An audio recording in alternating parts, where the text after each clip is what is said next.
First Bible reading passage, Joshua 8 verses 1 to Joshua 9 verses 15. And the Lord said unto Joshua, Fear not, neither be thou dismayed. Take all the people of war with thee, and arise. Go up to Ai. See, I have given into thy hand the king of Ai, and his people, and his city, and his land. And thou shalt do to Ai and her king as thou didst unto Jericho and her king. Only the spoil thereof, and the cattle thereof, shall ye take for a prey unto yourselves. Lay thee in ambush for the city behind it.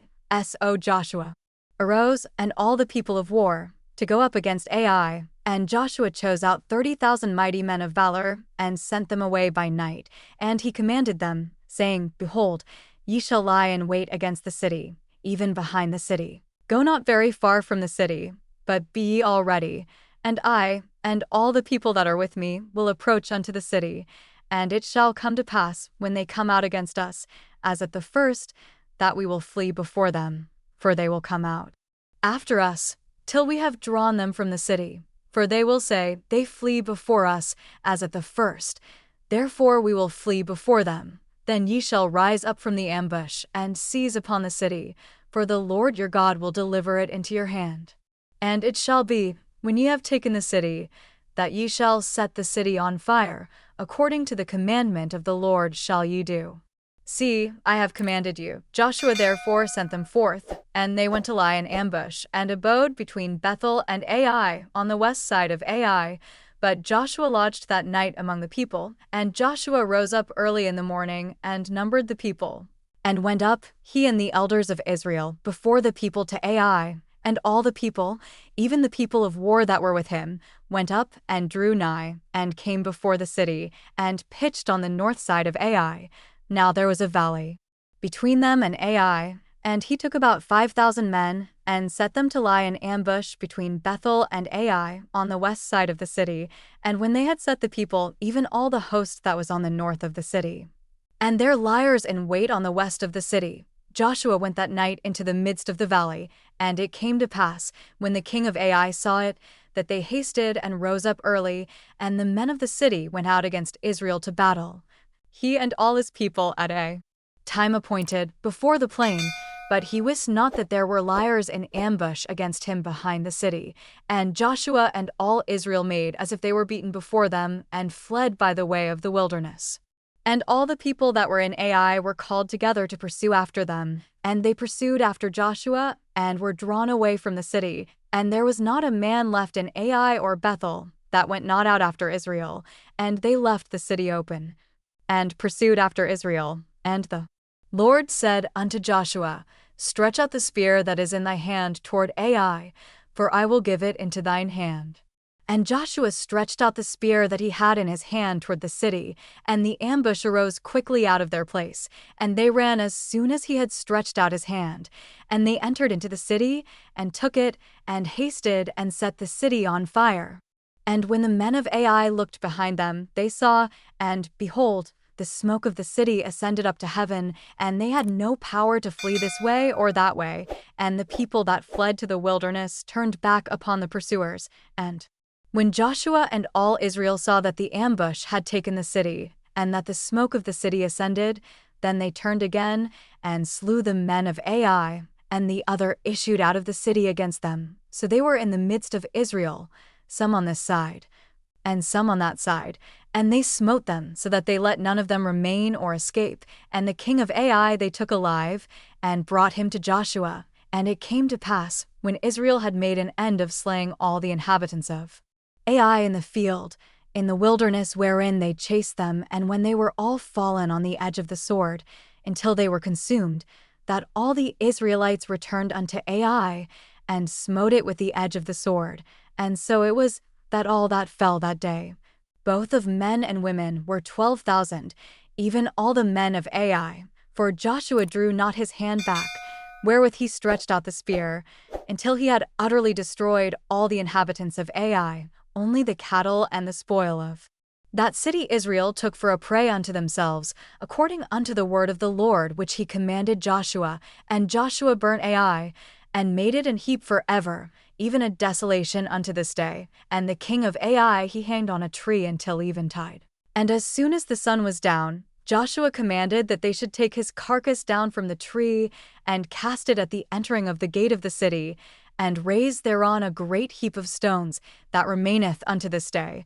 Then Joshua built an altar unto the Lord God of Israel in Mount Ebal, as Moses the servant of the Lord commanded the children of Israel, as it is written in the book of the law of Moses, an altar of whole stones, over which no man hath lift up any iron. And they offered thereon burnt offerings unto the Lord, and sacrificed peace offerings. And he wrote there upon the stones a copy of the law of Moses, which he wrote in the presence of the children of Israel, and all Israel, and their elders, and officers, and their judges, stood on this side the ark and on that side before the priests the Levites, which bear the ark of the covenant of the Lord, as well the stranger, as he that was born among them, half of them over against Mount Gerizim, and half of them over against Mount Ebal, as Moses the servant of the Lord had commanded before, that they should bless the people of Israel. And afterward he read all the words of the law, the blessings and cursings. According to all that is written in the book of the law, there was not a word of all that Moses commanded, which Joshua read not before all the congregation of Israel, with the women, and the little ones, and the strangers that were conversant among them. And it came to pass, when all the kings which were on this side Jordan, in the hills, and in the valleys, and in all the coasts of the great sea over against Lebanon, the Hittite, and the Amorite, the Canaanite, the Perizzite, the Hivite, and the Jebusite, heard thereof, that they gathered themselves together to fight with Joshua and with Israel with one accord. And when the inhabitants of Gibeon heard what Joshua had done unto Jericho and to Ai, they did work wilily, and went and made as if they had been ambassadors, and took old sacks upon their asses, and wine bottles, old, and rent, and bound up, and old shoes and clout upon their feet, and old garments upon them, and all the bread of their provision was dry and mouldy. And they went to Joshua unto the camp at Gilgal, and said unto him, and to the men of Israel, We be come from a far country. Now therefore make ye a league with us. And the men of Israel said unto the Hivites, Peradventure ye dwell among us, and how shall we make a league with you? And they said unto Joshua, We are thy servants. And Joshua said unto them, Who are ye? And from whence come ye? And they said unto him, From a very far country thy servants are come because of the name of the Lord thy God. For we have heard the fame of him, and all that he did in Egypt, and all that he did to the 2 kings of the Amorites, that were beyond Jordan, to Sihon king of Heshbon, and to Og king of Bashan, which was at Ashtaroth. Wherefore our elders and all the inhabitants of our country spake to us, saying, Take victuals with you for the journey, and go to meet them, and say unto them, We are your servants. Therefore now make ye a league with us. This our bread we took hot for our provision out of our houses on the day we came forth to go unto you. But now, behold, it is dry, and it is mouldy, and these bottles of wine, which we filled, were new, and, behold, they be rent, and these our garments and our shoes are become old by reason of the very long journey. And the men took of their victuals, and asked not counsel at the mouth of the Lord. And Joshua made peace with them, and made a league with them, to let them live, and the princes of the congregation sware unto them. Next Bible reading passage, Luke 22 verses 63 to Luke 23 verses 25. And the men that held Jesus mocked him, and smote him, and when they had blindfolded him, they struck him on the face, and asked him, saying, Prophesy. Who is it that smote thee? And many other things blasphemously spake they against him. And as soon as it was day, the elders of the people and the chief priests and the scribes came together, and led him into their council, saying, Art thou the Christ? Tell us. And he said unto them, If I tell you, you will not believe, and if I also ask you, you will not answer me, nor let me go. Hereafter shall the Son of Man sit on the right hand of the power of God. Then said they all, Art thou then the Son of God? And he said unto them, Ye say that I am. And they said, What need we any further witness? For we ourselves have heard of his own mouth. And the whole multitude of them arose, and led him unto Pilate, and they began to accuse him, saying, We found this fellow perverting the nation, and forbidding to give tribute to Caesar, saying that he himself is Christ a king. And Pilate asked him, saying, Art thou the king of the Jews? And he answered him and said, Thou sayest it. Then said Pilate to the chief priests and to the people, I find no fault in this man. And they were the more fierce, saying, He stirreth up the people, teaching throughout all Jewry, beginning from Galilee to this place. When Pilate heard of Galilee, he asked whether the man were a Galilean. And as soon as he knew that he belonged unto Herod's jurisdiction, he sent him to Herod, who himself also was at Jerusalem at that time. And when Herod saw Jesus, he was exceeding glad, for he was desirous to see him of a long season, because he had heard many things of him, and he hoped to have seen some miracle done by him. Then he questioned with him in many words, but he answered him nothing. And the chief priests and scribes stood and vehemently accused him, and Herod with his men of war set him at naught, and mocked him, and arrayed him in a gorgeous robe, and sent him again to Pilate. And the same day Pilate and Herod were made friends together. 4.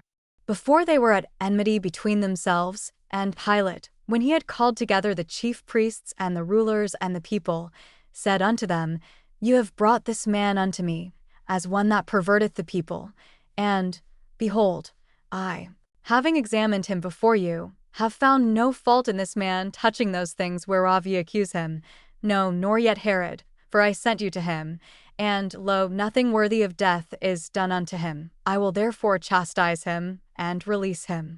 For of necessity he must release one unto them at the feast. And they cried out all at once, saying, Away with this man, and release unto us Barabbas, who for a certain sedition made in the city, and for murder, was cast into prison. Pilate therefore, willing to release Jesus, spake again to them. But they cried, saying, Crucify him, crucify him. And he said unto them the third time, Why, what evil hath he done? I have found no cause of death in him. I will therefore chastise him, and let him go. And they were instant with loud voices, requiring that he might be crucified. And the voices of them and of the chief priests prevailed, and Pilate gave sentence that it should be as they required. And he released unto them him that for sedition and murder was cast into prison, whom they had desired. But he delivered Jesus to their will. Next Bible reading passage, Psalms 51 verses 1 to 9. Have mercy upon me, O God, according to thy loving kindness.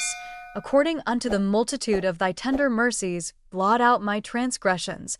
Wash me thoroughly from mine iniquity, and cleanse me from my sin. For I acknowledge my transgressions, and my sin is ever before me. Against thee only, have I sinned, and done this evil in thy sight, that thou mightest be justified when thou speakest, and be clear when thou judgest. Behold, I was shapen in iniquity, and in sin did my mother conceive me. Behold, thou desirest truth in the inward parts, and in the hidden part thou shalt make me to know wisdom. Purge me with hyssop, and I shall be clean. Wash me, and I shall be whiter than snow. Make me to hear joy and gladness, that the bones which thou hast broken may rejoice. Hide thy face from my sins, and blot out all mine iniquities.